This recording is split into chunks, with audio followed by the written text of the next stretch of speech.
Are you a deviant? You know, like those of us who binge watch serial killer programs, laugh at the stupid shit people do, and revel in anything adult? Well, you found your people.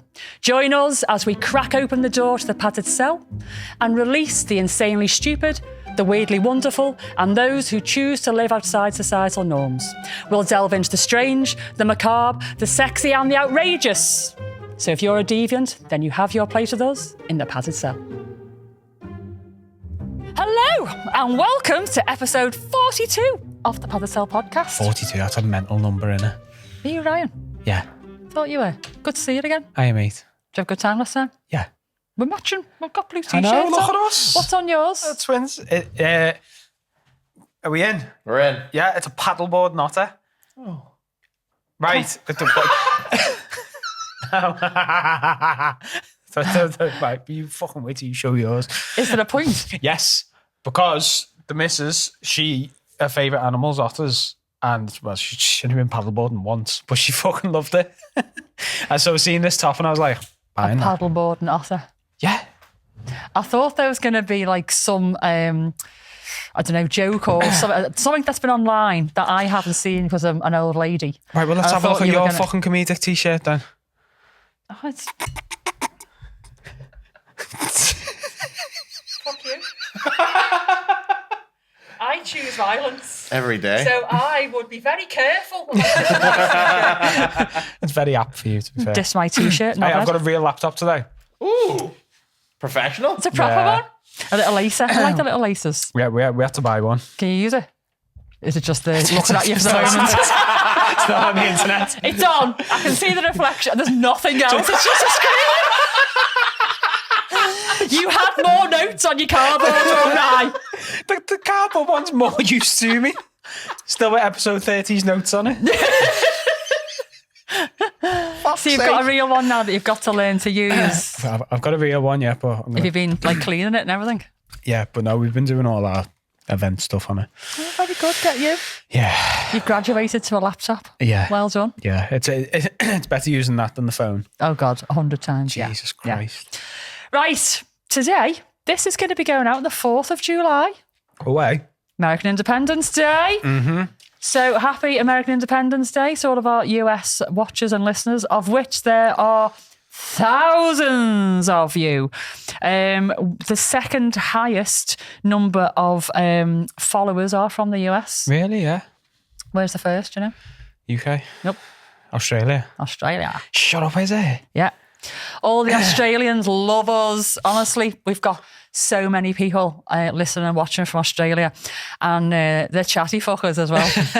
You've been chatting away. Oh, yeah. They're always in my DM box. They're always piping up on comments and hi from Oz on all of the social media platforms. And somebody the other day said, yes, I'm one of your many followers in your favourite city in the world, Melbourne. Because Melbourne is actually the city where we have the most followers in the whole world. You think it'd be Liverpool? I did, wouldn't you? What the fuck's wrong with all of our Scousers? When you said America was second, I was like, well, Australia must be third. Yeah. Because I always hear you say Australia this, Australia that. Yeah, no. Didn't think it'd be first though. Just assumed it'd be. Yeah, so the UK are third, and Scousers. Liverpool isn't even the top city. So you all need to get on board and tell your Scouse mates, just give us a follow or just give us something, because, you know, we can't let the Aussies over in Melbourne beat us. You know, us Scousers have got to be number one, haven't we? Number one city. Unless they've got holiday homes. Holiday home in Australia, mate. It's like a whole day to get there. Holiday homes in Wales, down the road. They're not in Australia. 9-day holiday. There's expats over there, though. I've got a mate over there in Melbourne. Hiya, Lyndall. Love you. Lyndall used to live in the UK, originally from Melbourne, came to the UK for about a decade, I think, wasn't it, Lyndall? And went back several years ago. And there was tears when she left. Yeah. And but she's settled back in Melbourne now. You know, great little life over there. Dead happy for you, mate. But I don't know whether it's just her telling all of her Melbourne mates. I don't know whether it's just coincidence that one of my best mates in Melbourne. So yeah, hello to everybody, and the Scousers just need to get on it. Share the love between all the other Scousers, because Liverpool needs to be the number one city by the end of the year. It's a little challenge for you. Yeah, that's a good one. But I did actually start on saying Happy Independence Day. Yeah. Sorry. The people in the US kind of forgot about that. Yeah. Touched on it. So, all it yeah, needs. Independence Day. Did you know that... Probably not. No, you probably didn't. No. Just leave it there. We don't need to know what I don't know. No. I'm not even going to tell you. Okay. I can live with that. You tell me, Vicky. Okay, thank you. So, did you know that 50 years after the Declaration of Independence was proclaimed, 2 presidents died on that day, on the same day, 50 years later? Loads of things have happened on the 4th of July. Yeah. Yeah. Some coincidentally, some obviously have been planned because it's a big day. Yeah. But yeah, Thomas Jefferson and John Adams both died on 50 years later. Anyway.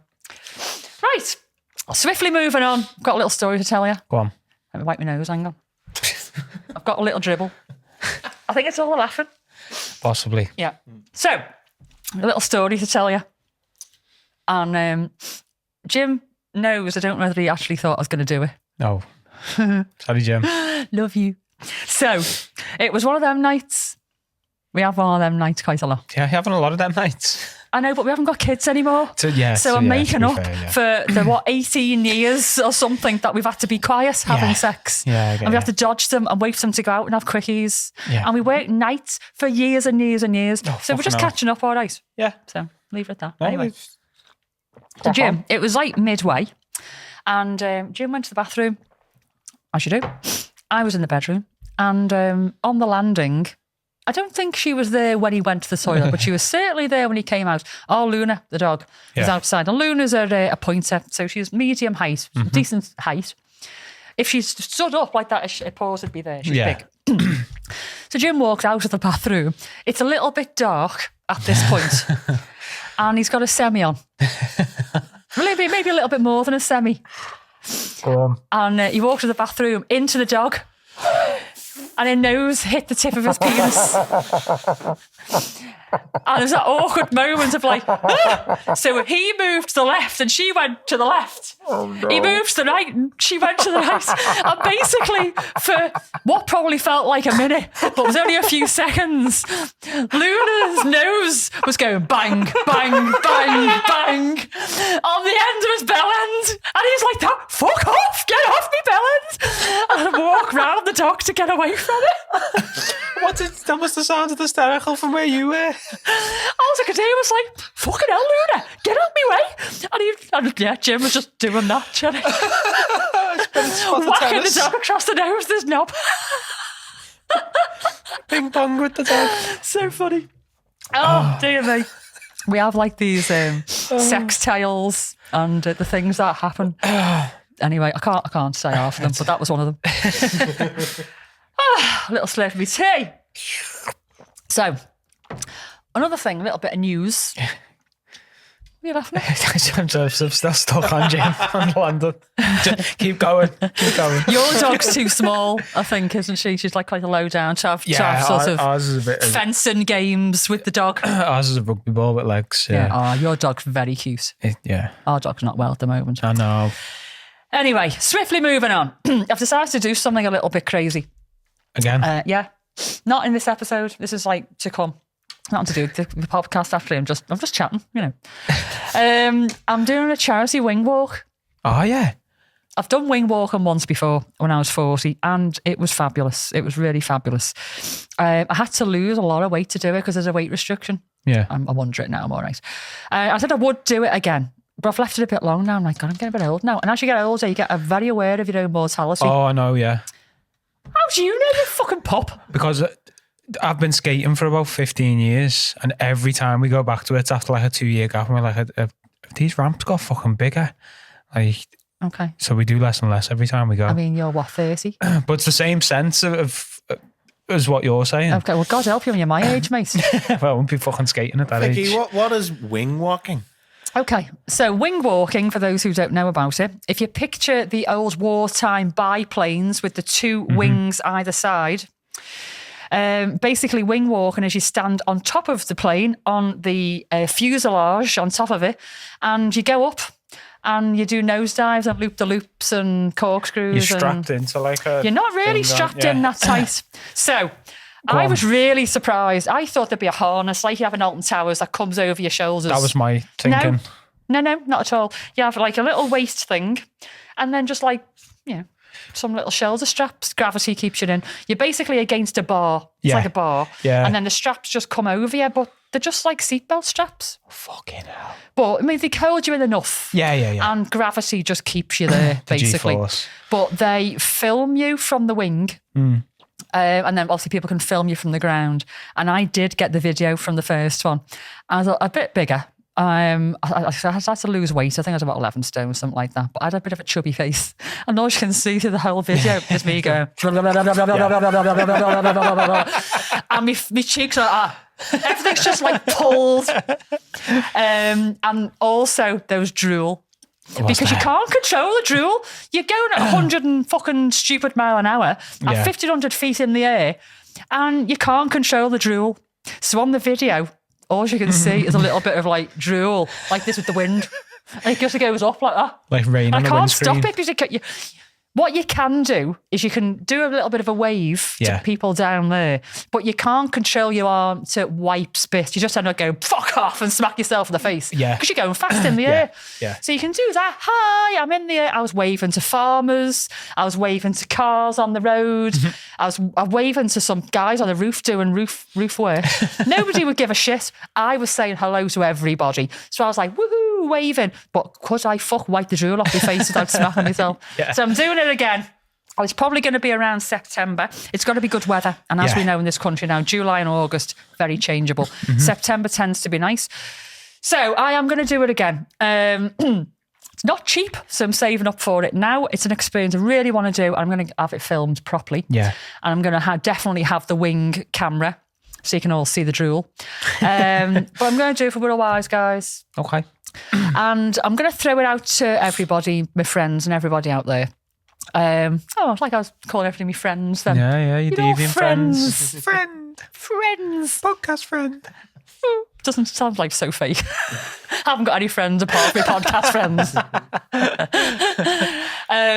So I'm going to put it out there soon. And what I'm going to say to everybody, because everyone's just a bit skint at the moment, aren't they? And it's charity this and charity that. So what I'm going to do, I'm going to put like a little bit of a payment link out there, or like a Just Giving or something.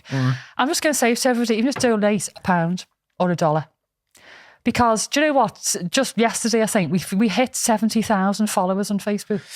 Yeah. Can you imagine if every single person donated £1 or $1? Yeah. That'd be amazing. That'd be the charity sorted out for a couple of years. Well, years, actually, for all the things they've got going on. Yeah. So I wouldn't be asking people for a lot because people haven't got it. But just $1 or £1 or €1 or something. And I thought, we get this going. And everybody across social media, just throw £1 in for me to drool while I'm getting whipped around the air on a biplane. And let's see if we can do this shit. Yeah. So I'm going to give you some more info. I haven't actually booked it yet. I was looking at it the other day. And it's not because I'm nervous, I just haven't got around to it. So when I've done it, I'll let you know, sort the payment link out. That'd be that good, though. Yeah, maybe get a few people down with us and, I'll make a bit of a thing. That'd be good, yeah. It's down in Gloucester, quite a long way, but it's a brilliant place. Me and Lance could commentator. Imagine you commentating that. She's fucking waving again. She's waving again. Oh, she's a brown patch forming on her jeans. You actually have to wear a jumpsuit, one of their own jumpsuits. Yeah, really I've seen it, yeah. Right, a quick hello to our new Patreons, Cheeky Luna, Katie Morgan, Bell and Niall, and a consensual nipple tweak to our OG 100. Just before I go on, actually, I've actually opened up another Patreon tier. So, there's, like I've just said, everybody's a bit skint. And just so you know, I have mentioned it before, it's dead hard for us to make any money doing this because of our content. It's very adult, it's very blue. I know everybody, all the social media platforms out there just go, when you try and monetize anything. Yeah. So the only way that we can help to monetize this and carry on is through Patreon, or like, the little promo things that are put out there.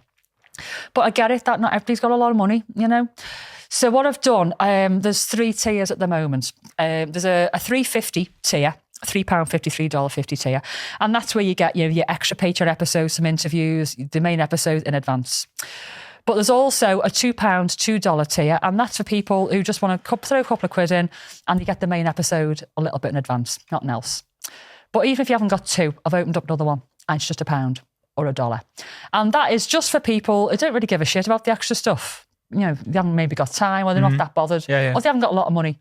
They just want to throw £1 in the pot, you know, to help our cause. And again, you know, if everybody did that, it'd be great, and we can continue. Because you can just sign up and cancel, couldn't you? Yeah, exactly that. Yeah, you're not like tied in for a year or nothing like that. It's not a contract, is it? Not at all. So I have opened those tiers up. This £1, $1 one, just for people who just want to, you know, give us a little virtual hug and say, yeah, there's £1 for your cause. And it's great. It'd be great if you could do that. I'm not being all beggy, but some people have asked.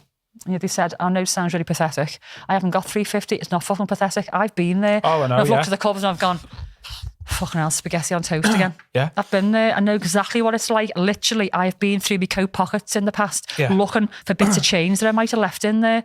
I absolutely get it. So that's why I've done this. Yeah. And if you don't want to, or you can't, it's fine. But for those who do, it's there. Right, we're going to move on to our segments, and we're going to do a little joint one. Yep. It's not an official BDSM episode, this, but because Rye's here and he came out last year as it last year? It was just around Christmas, wasn't it? Around the time, yeah. Life moves quick. It was a while ago. And you came out telling the world that you're into BDSM and you're a big, bad dominant. Would you believe it? Everybody was onto it, mate. Nobody was fooled.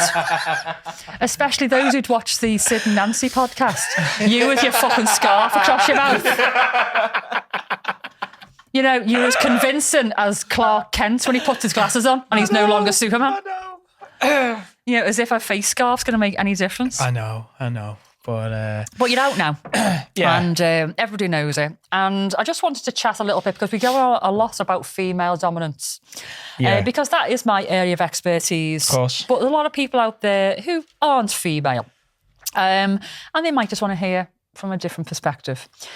So, you haven't got to give me a life story. Nope. But one of the biggest questions that I get asked by loads of people is, as a dominant, how do you get past the fact that you like to hurt people, specifically your partner, when everything goes against it? The world says a man shouldn't hit a woman. Yeah.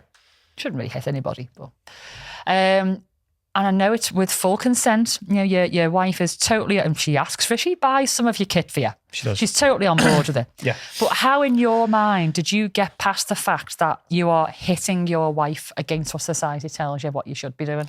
Yeah. First few times, obviously, it was abnormal because that's what we're taught. You know, it's all wrong. So even though she was literally asking me, and like we've been to the club a few times and we'd seen it being done and stuff like that. I remember watching the first scene I'd ever watched and thinking, fucking hell, it's a bit much. I don't think I could do that. But I believe, well, me personally, once you do start doing it and you see the positive outcome on the other side of it, you're like, fucking hell, wow, did I do that? Like, I wouldn't say impact's our biggest thing. Like, obviously we do impact scenes and stuff like that, but we go about BDSM, you know, the other styles of play, and again, you still get the same positive effect afterwards. Of it stops their brain thinking a fucking million miles an hour, and you do a lot of mind fuckery, don't you? Yeah. A lot of water and a lot of, what do you call it, sexual play, forced orgasms, that sort of stuff. Forced orgasm, that's definitely your sexual play, isn't it? Yeah. So do you do controlled, forced and denial? Yeah. Do you do it all? Yeah. So for those that don't know, so basically normally you'd just orgasm and that's it, either sick or whatever. Yeah. But in this instance, you have full control over whether she can or cannot. Yeah. And you can control when she can and you can tell her not to. Yeah, so you also do force as well. So you can make her come until she's sore, basically. Yeah. Okay. So we done one obscenity, and obscenity is an event in Townhouse. Yeah. I think we only got to about 6 or 7. And she was in tears asking for it to stop. 6 or 7 orgasms. Yeah, but it was with the new doxy, and it was over the space of about 10 or 12 minutes. I mean, a doxy anyway makes you quite sensitive after just one orgasm. That's what I mean. And that's normally when people stop, isn't it, with the sensitivity? Definitely. And normally what I'd do is I'd give her a break to avoid the sensitivity and put some Yeah. longevity into the scene. But we were both discussing it on the way, and she was sort of like, I just want a quick, intense scene. I was like, okay. So the one barely came off. But she's great to work with because she knows what she wants. And sometimes if she doesn't know, I'll know what she wants. Because, as I say, we've been doing it like 9 years now. So, just to go back, when you first met her, she was already interested in BDSM, wasn't she? She was working in the club. Yeah, I didn't want her to say. Yeah, but... She was already working behind the bar at the club. She had an interest in BDSM. So when you met her, was it something that's already in the back of your mind, or did she introduce you? I didn't even know about. So she introduced you? I was completely vanilla, yeah. She introduced me. She said she'd seen me do a few things and her, I'd said a few things, and she thought, oh, there's something in there that's not purely vanilla. Took me along. I think it might have been an RD. Radical Desire, another event at Townhouse. Yeah, I think that was my first event there. And there was a guy on stage. I won't say his name because I think he's banned. No. He was a hell of a red flag, and like we only noticed it since we come out of the scene and gone back into it. But I'll tell you after we've finished recording. Please do. Yeah. And he was doing a scene on stage, and I was like, what the fuck is all this going on? And then we were talking to him, and he was like, oh yeah, I'm gonna put some needles under so-and-so's fingernails and all that. And I was like, what is this fucking world? But I know who you're talking about, he's not banned. Yeah, he's not, no. Yeah. But it is, I was like, people just get off on hitting each other. But again, it's not till you see the positive sides that it can have on the submissive and the top as well. Because I come out of it and like, if she's had an anxious week or a depressed week or whatever, and we do a scene, she comes out of it like, obviously after the sub drop and stuff like that, the next day or so, she's back to normal. You're like revitalised. Yeah, and like I get off on the fact of being like, wow, I fixed it. It's yeah. And you probably get it a lot. You probably get a lot of people coming to you and you're just like, bop, bop, bop. Well, as a professional, I had a lot of people coming to me like it was therapy, actually. Yeah. And I had a really good chat with a guy once afterwards in his afterglow. We were having a coffee. And I said to him, because he came to me a lot, and said, do you mind me asking, you've been coming to me for quite a long time now, what is it that keeps bringing you back? You went to therapy. Yeah. He said, I have a very stressful job and a complicated home life, and just to come here, I used to be for 2 hours, and he said, just to be quiet in your mind and to concentrate on only what you're doing, because I can't concentrate on anything else. And he said the hormone release, it just gives me the endorphins, the happy hormones that I need to just get me through right now. He said, I can go and speak to a therapist and spend the same money. Yeah. He said, but I wouldn't get the physical effects. He said, whereas I'd come and spend the money with you and I get the mental and the physical release. Yeah. So, very, very common what you've just said there. So, I mean, obviously it's quite a journey that you've been on. I'm asking these questions because these are questions that people have asked me before. So obviously you weren't into BDSM before you met your wife and she introduced you to it. Yeah. So how did you feel the first time that you hit her? Strange, to be honest. And as soon as we'd stopped, I was like, what the fuck have I done? Do you know what I mean? I couldn't process it at all. And it was only for her being so like reassuring and being like, no, this is, it's normal what you're feeling, and then it's what I say to people who are trying to get into things now, is you've got to create positive experiences with it. Yeah. Like there's a couple I talk to in the club and they're like, oh, we really want to get into Impact, but he won't hit me. I was like, well, just do it lightly. I said, once you come out of it and she's like, oh my God, that was amazing, that was brilliant. You just got to create positive links with it. And as long as you're both on the same page and you both go down the path together, same step at a time, then it'll work out and you just need to communicate. That's huge.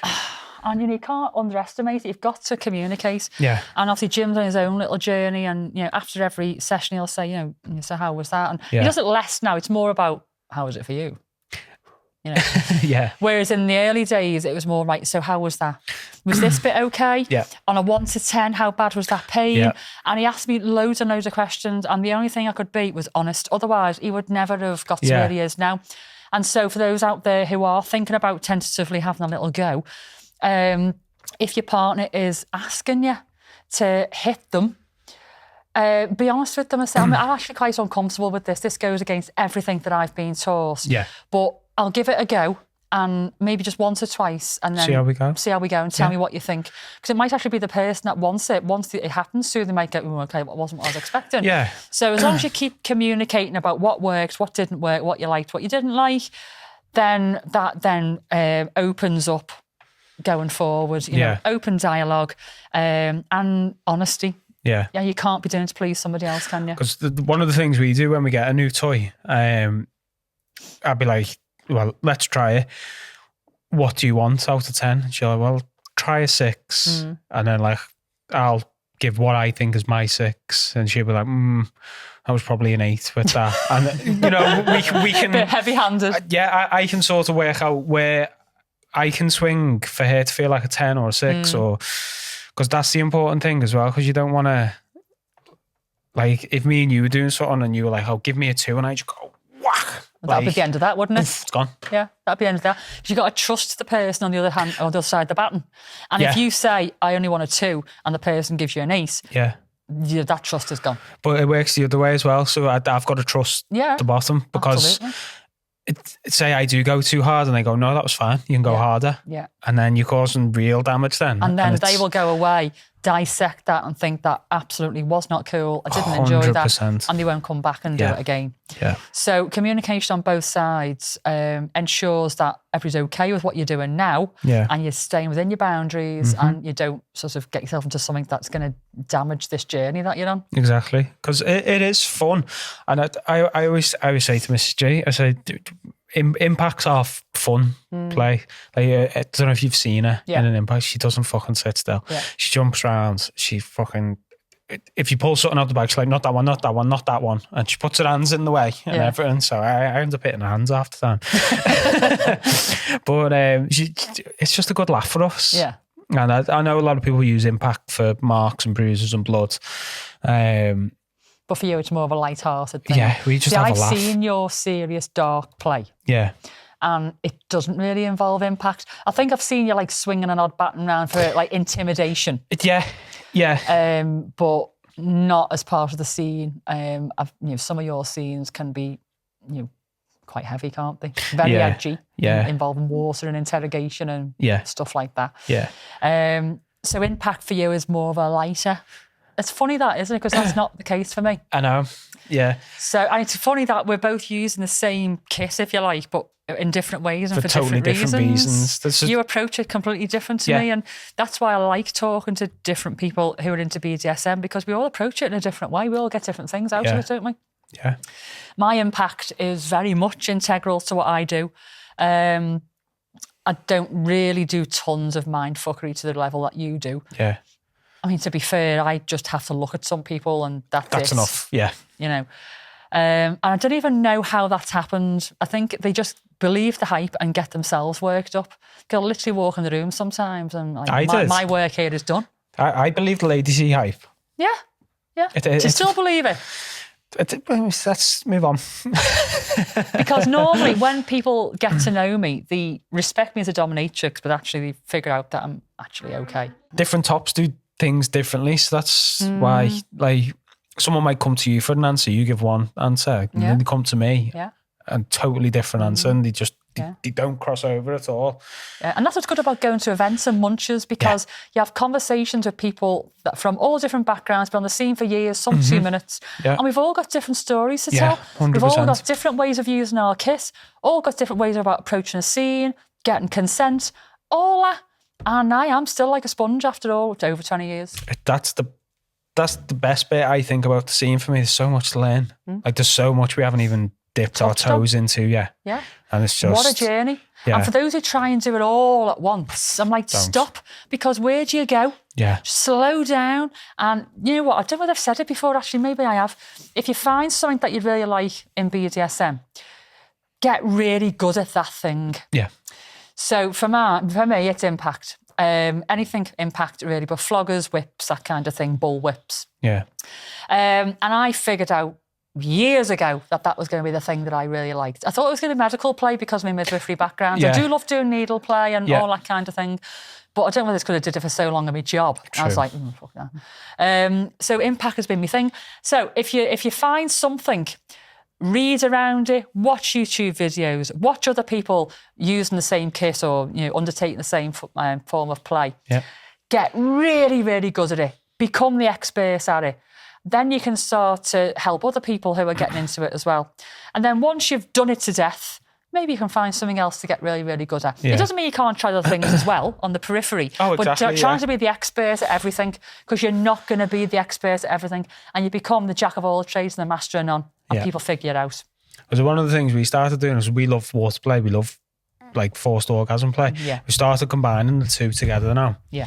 And it's just because we're quite well experienced in both fields. We're at the point where we can sort of start mixing them. And It does a drop down before. hi, mate. Hello, everyone.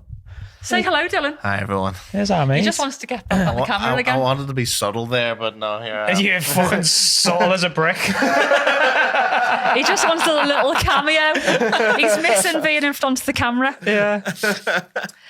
So yeah, we're at the point where we're combining the two things, and we've got something lined up where we're like, it's a bit dark, but I like it when it gets dark. I do. don't get that dark anymore. I used to get quite dark. I think I try and keep my BDSM quite light-hearted nowadays. yeah, Maybe not quite a bottoming sometimes, Yeah. but from a top point of view, I try and keep it light-hearted. It's fun. Yeah. I've done my dark stuff. I don't know. My brain nowadays needs fun, light-hearted. yeah. I think Yeah. I've got lots of stuff going on. I can go dark. Oh, I can imagine. Yeah, and I keep wanting to see a dark Lady C scene. I can get very dark. That's on my bucket list. Yeah. I'll have to plan a dark one for one Yeah. of our more hardcore events. Yeah. Okay, so we might touch on male dominance another time. It's an interesting subject. Maybe another time when you're on, we'll talk about it more. The thing is, there's so much to cover on it. There is. I just wanted to touch on it today, just answer those couple of questions because the main one was, how do I get past the point that my partner wants to be hit? I'm a man, she's a woman. It just goes against everything my mum told me. Of course it does, yeah. So hopefully we've sort of like covered that a little bit. But I think we'll touch on male dominance again. Yeah. It's an interesting subject and it's different. Female and male dominance are different. Yeah, and just quickly, like it's weird, but when you say hitting, you imagine yourself in like a pub brawl. Yeah. It's not that same sort of hit, No. or you're not throwing an punches impact with rather than a anger. hit. It certainly makes we play for fun. We laugh all the way through our impact scenes. So it could be something like that. I always say to people, thank you, before they start an impact scene, I always say, consider why you're doing it. Yeah. So is this a fun scene? Is it punishment? Yeah. Are you trying to create a hormone letdown? Is it torture? Is it part of a bigger scene? So impact is only part of the scene. Yeah. Because that then will dictate what you use and how it'll all pan out. Most of my scenes now are actually technical. I quite like using different techniques to get different outcomes. But most of mine now are to create a headspace and a hormone letdown. Yeah. That's what most people that come to me now want the hardest impact I can give them to give them that letdown. Got you. Mostly. But I do occasionally get into dark scenes. That normally includes other things, not just impact. I'm going to have to do that again one day. Go a bit dark. Do it. Yeah. Right. We've had our fart buzzer. I just want to talk a little bit again about this. You charged it. Charged it. About this Love Ends toy. I just want to give you a little update. There's a part 2, well, part 3, actually. So it's a bit fluffy and it's nothing to do with. There's no pubes on it. It's been in my bag. And my bag's got fluff in it. So this is not from my flaps, all right? This is not flap fluff. Flap fluff. Flap fluff. I think that needs to go on merch. Flap fluff. Yeah. On knickers. You get like a little pair of knickers, but flap fluff. Yes. Anyway, so toy. So I said in my last little chat about it, if you have got a piercing, that it might get in the way a little bit, or take it out. Okay. Oh. Did you miss that? Yeah, I was here for it.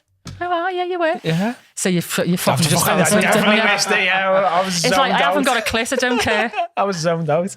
But no, I was interested in that for Okay, our scenes. it's great. And do you know what? One of our OG 100, she's ordered one and she put it in the group this morning and she went, oh my God, that was amazing. It arrived yesterday. I think she probably had about 14 orgasms between now and then.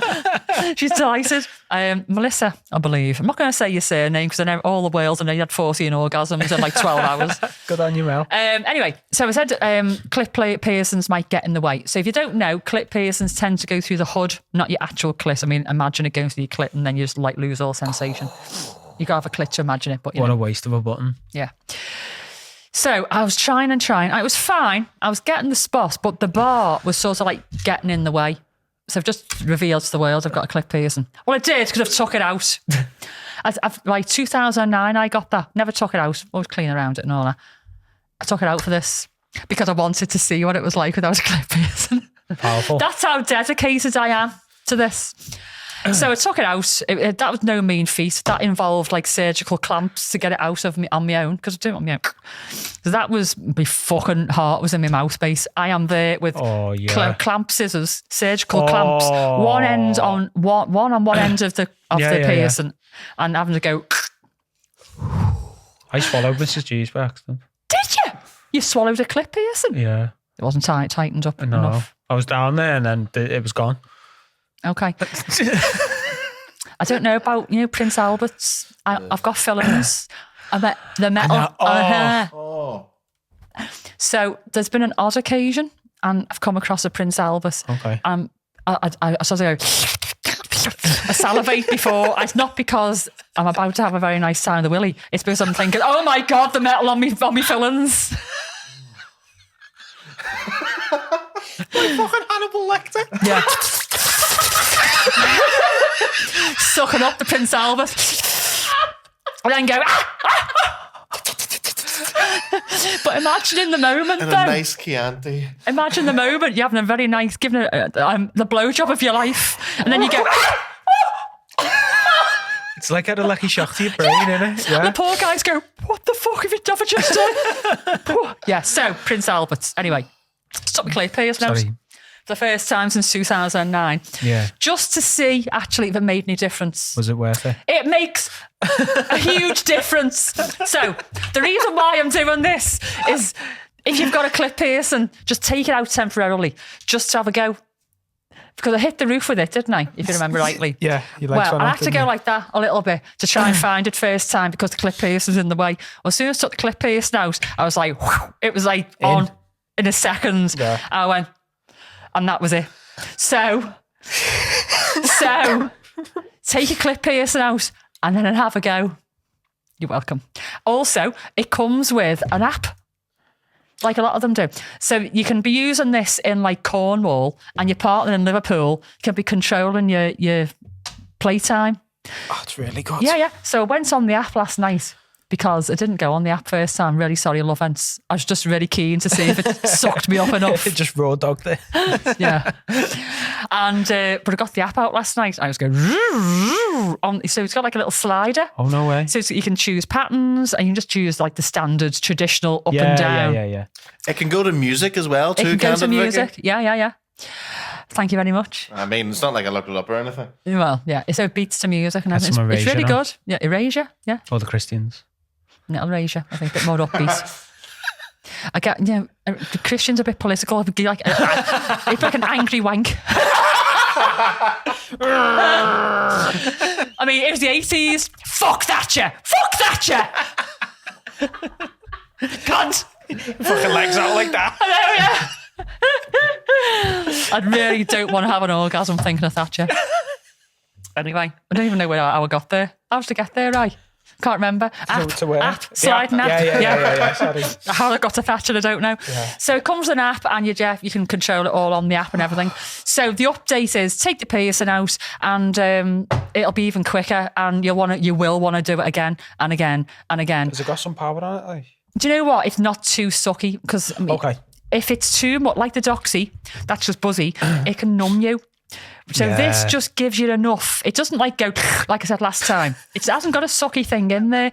So you get your clit right in the centre. Yeah. And I think the vibration just and like, the vacuum, it just like pulls you in. Got you. So it's like a little pull.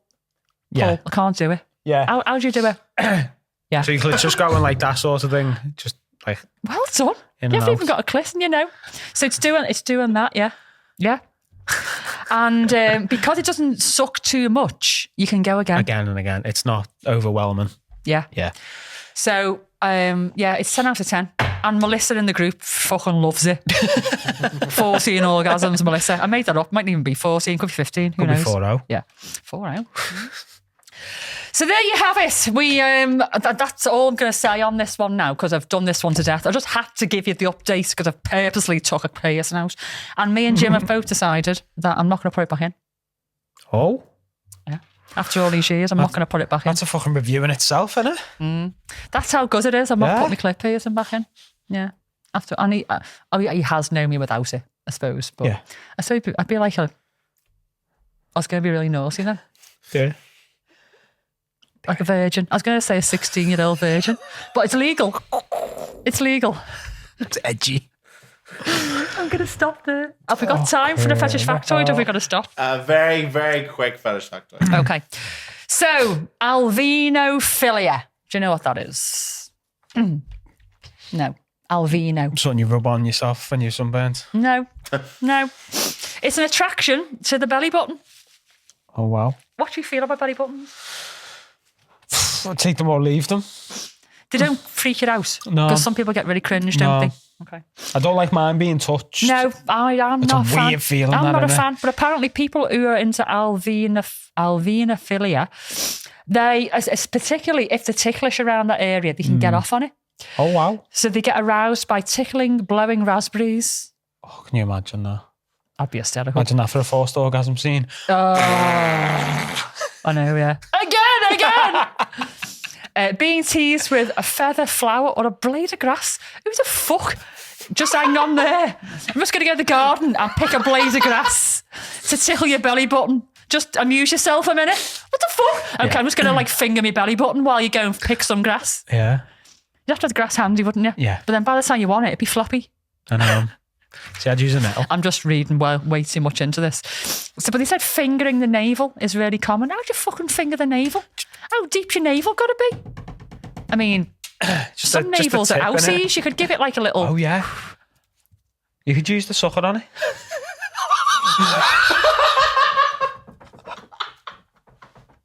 Okay, so, right. Okay. Tune in next week. It's just blowing my mind. I haven't got an outie. But, right, okay. So, going back to this, Alvinophilia, it says that if you've got an outie, people like to have it sucked and pulled and like manipulated. Literally like a clit, like that. Not like that, you know. And dripping stuff on it and all that. So, I mean, for those, if your outie is really big, it wouldn't fit in. We've got like a little outie. Yeah. I mean, I haven't got an outie and I don't really like to play with belly We need button. to find someone with an outie who's got this. Okay, right. So if you've got an outie belly button and a clit, And you've got aloe vera. and maybe a nipple, because you can use a nipple, you can use this on your belly button and give us some feedback and see. That's Apparently, you can actually orgasm from your belly button. Some people can because it's an erogenous zone. You can actually orgasm from any erogenous zone of which you've got loads. Any erogenous zone. If you're in the right mindset and you do it enough. And my personal thing is that the more you manipulate an area, the more the nerve endings grow to the surface. Got you get more. Yeah. I could be wrong. If you're a scientist person and you've got the facts, tell me, because I'd like to know. Because the more you play at the area, the more sensitive it gets. So, you heard something again? Someone's just had a shit. Is there a toilet upstairs? There's running water. Someone's had a shit upstairs. How do you know it's a shit? Because it's been a week. Could have been anything, but... Anyway. So... Sorry. Right, so Alvinophilia is belly button play with all kinds of stuff, but now we've established that they could suck it. Yeah. Imagine that. So, love ents. I don't know whether you've thought about this, but... That's an untapped market. Stick that on your marketing. Yeah. Stick it on your belly button. Oh, Imagine my it God. made you an outie. Hey,